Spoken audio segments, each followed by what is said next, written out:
Bismillahirrahmanirrahim. Assalamualaikum warahmatullahi wabarakatuh. Selamat berjumpa lagi dengan Balai Hidayah Channel. Salam santun saya pada Anda semua sahabat, dimanapun Anda berada. Ingat, jangan lupa sholat.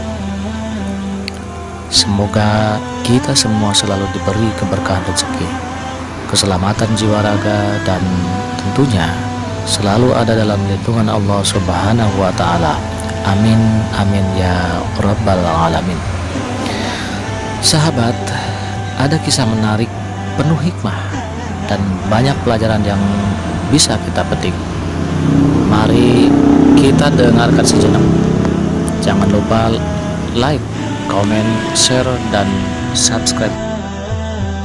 Mari kita dengarkan dalam judul cerita Syahidnya di Atas Sajadah.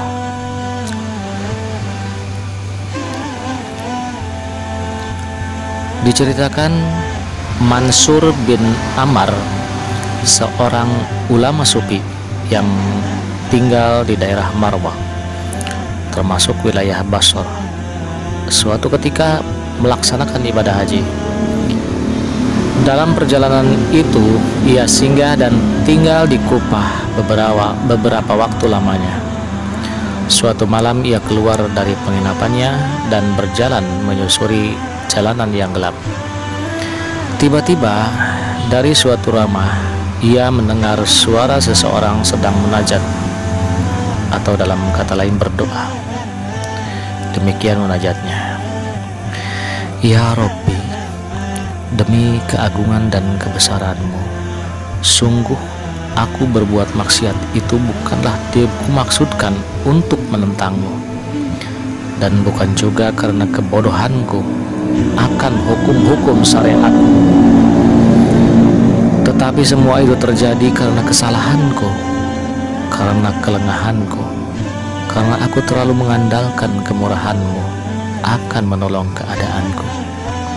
Ya Rabbi, betapa bodohnya aku telah berbuat maksiat ini, tetapi terimalah hujahku, karena jika tidak, kesedihan yang panjang akan selalu menyiksaku.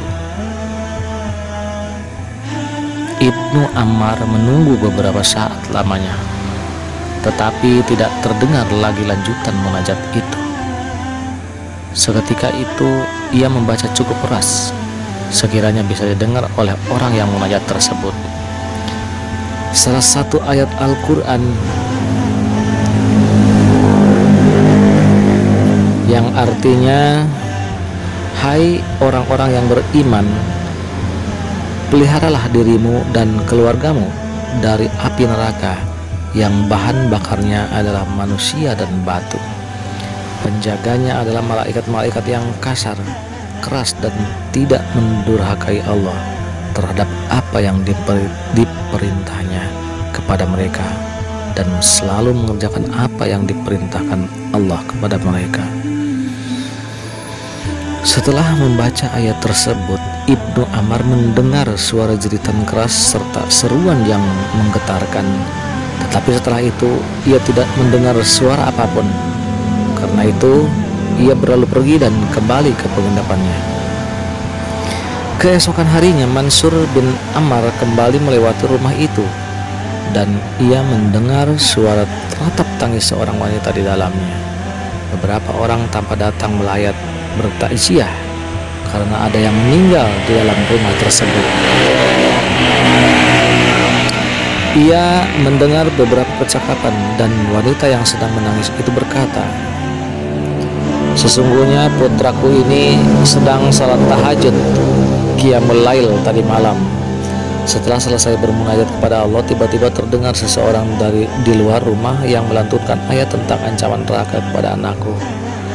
Mendengar ayat tersebut, anakku langsung kejang dan ia meninggal. Semoga Allah tidak memberikan pahala kepada orang yang melantunkan ayat tersebut. Ibnu Ammar sangat terkejut mendengar perkataan tersebut.